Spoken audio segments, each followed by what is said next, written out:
Hello everyone. उम्मीद करती हूँ कि आप सब बहुत अच्छे होंगे। आप सभी का बहुत-बहुत स्वागत है सोशियो पॉइंट चैनल पर।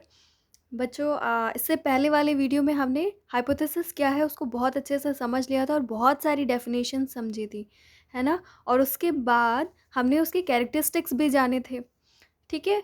अब उसके बाद आता है बहुत इम्पोर्टेंट पॉइंट जो कि है टाइप्स ऑफ हाइपोथेसिस, ठीक है? आज हम लोग टाइप्स ऑफ हाइपोथेसिस और उपकल्पना के स्रोत यानी कि सोर्सेस ऑफ हाइपोथेसिस और क्या महत्व होता है उसका वो जानेंगे, ठीक है? तो चलिए हम टाइप्स से शुरू करते हैं। देखिए, आपका जो उपकल्पना के प्रकार होते हैं वो बहुत सारे सोशियोलॉजिस्ट ने, बहुत सारे रिसर्चर ने अपने-अपने हिसाब से डिस्क्राइब किया है, ठीक है? तो एग्ज़ाम में पूछ सकते हैं कोई एक टाइप दे कर के कि ये टाइप किसने डिस्क्राइब किया है, किसने क्लासिफ़ाई किया है इस टाइप में, है ना? तो वो आपको अपना अलग-अलग बुक से ढूँढना पड़ेगा।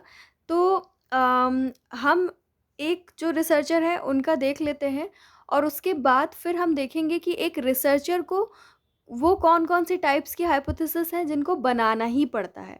वो इम्पॉर्टेंट हाइपोथेसिस होती हैं, तो वो आपको मालूम ज़रूर होनी चाहिए। उसके अंदर की चीज़ों का कॉन्सेप्ट पूछ लिया जाता है एग्ज़ाम में, है ना? तो इसको हम लोग पहले देख लेते हैं, उसके बाद उसे देखेंगे।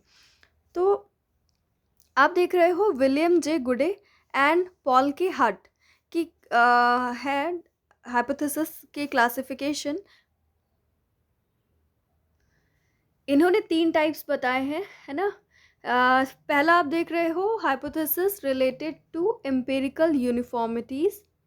सेकंड है हिंदी में क्या लिखा हुआ है? आनुभाविक एकरूपता से संबंधित उपकल्पनाएँ। जटिल आदर्श प्रारूपों से संबंधित उपकल्पनाएँ, hypothesis related to complex ideal types. फिर है आपका विश्लेषणात्मक चरों से संबंधित उपकल्पनाएँ, hypothesis related to analytical variables. ठीक है? तो इन्होंने ये डिस्क्राइब किया है, क्लासिफ़ाई किया है या वर्गीकरण किया है उन्होंने 3 हाइपोथेसिस का। उसके बाद ये आ जाता है बहुत इम्पोर्टेंट, ये 3 जो लिखा हुआ है, ये तीनों रिसर्चर को बनानी ही पड़ती हैं एक रिसर्च करते वक़्त, है ना? तो इससे एग्ज़ाम में पूछा जाता है।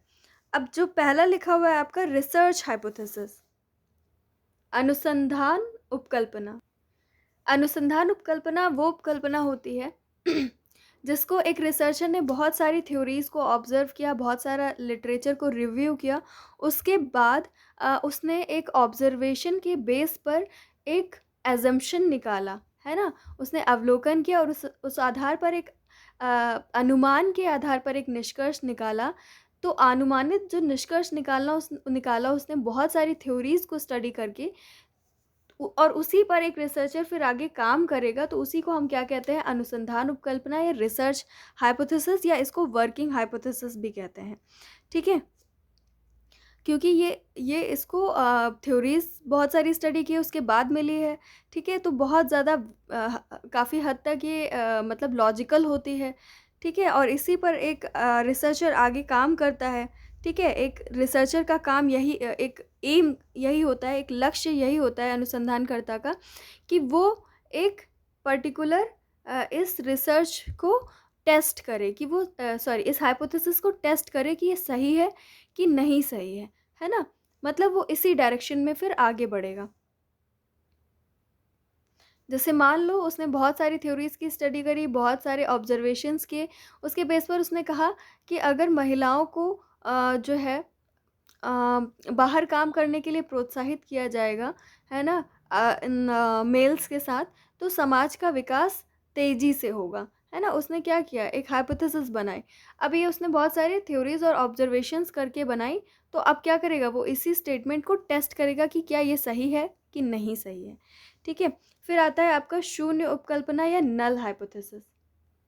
नल हाइपोथेसिस में एक नेगेटिव स्टेटमेंट बनाते हैं। जैसे अभी मैंने कहा ना कि स्त्रियों को अगर पुरुषों के साथ मिलकर के काम करने का मौका मिलेगा तो देश का विकास होगा।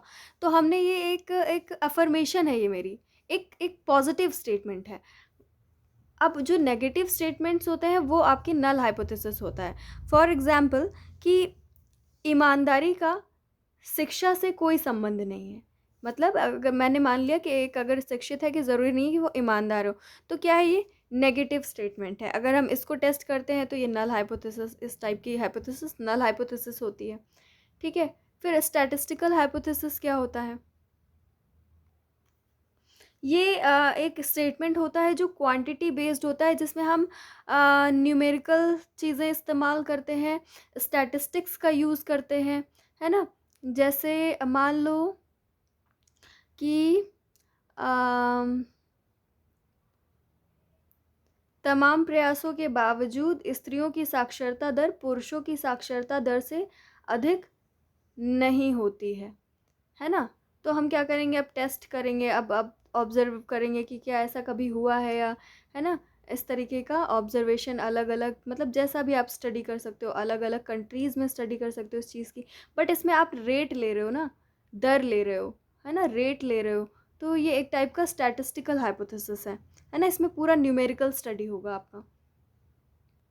तो जो हाइपोथेसिस स्टैटिस्टिकल टर्म्स को रिप्रेजेंट करती है या सांख्यिकी पदों को अभिव्यक्त करती है, वो आपकी सांख्यिकी उपकल्पना कहलाती है ना? सांख्यिकी लिखा है यहाँ पे, या कर लेना, की के बाद या।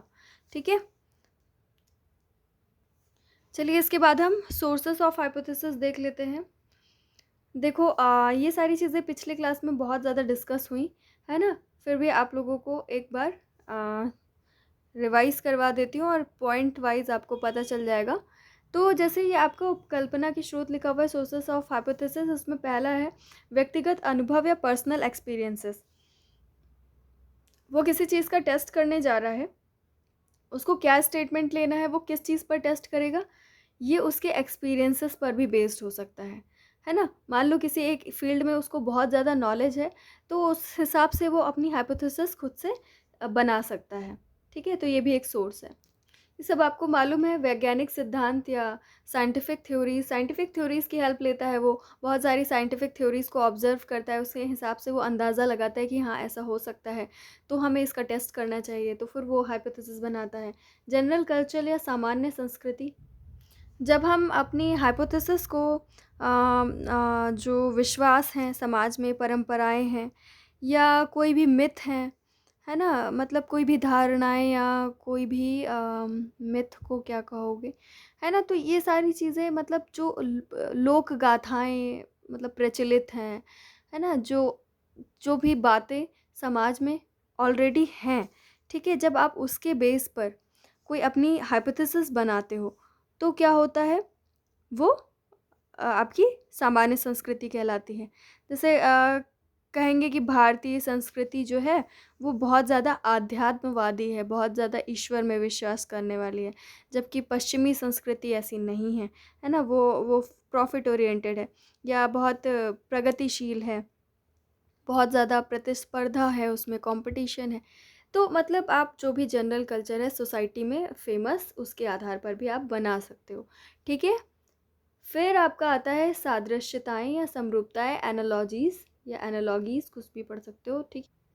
समरूपताओं में ये कहोगे कि जब दो कंडीशंस हमें एक जैसी मिलती हैं तो हम उसका कंपैरिजन करने के लिए भी कोई रिसर्च कर सकते हैं। जैसे आप हर्बर्ट स्पेंसर का ले सकते हो।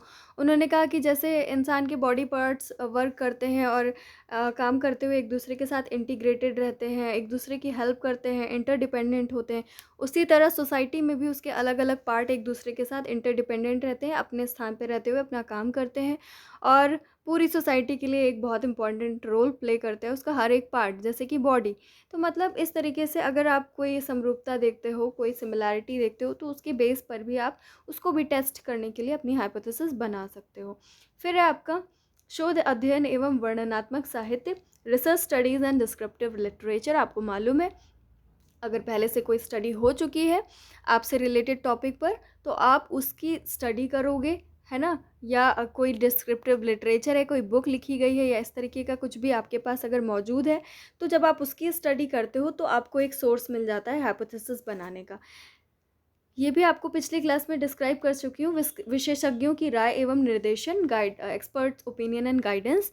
जैसे आप किसी टॉपिक पर स्टडी कर रहे हो और उस फील्ड से रिलेटेड कोई एक्सपर्ट को जानते हो, या कोई प्रोफेसर है, या कोई कोई भी एक्सपर्ट हैं किसी भी फील्ड में, बट आपके ही टॉपिक से रिलेट करते हैं वो, तो आप उनसे जाकर के गाइड जब लोगे, गाइडेंस लोगे और उनसे जाकर के सारी चीज़ों पर पूरी चर्चा करोगे, तो आप एक निष्कर्ष पर निकल सकते हो, जिसका कि आप टेस्ट कर सको, है ना। जो आप निष्कर्ष निकालते हो अपने ऑब्जर्वेशन के बाद, और उसका जब टेस्ट करने के लिए जाते हो कि आपकी जो निष्कर्ष है वो सही है कि नहीं, तो वही क्या होता है, हाइपोथेसिस होता है ना। तो ये सब इनसे मिल सकता है आपको, ठीक है।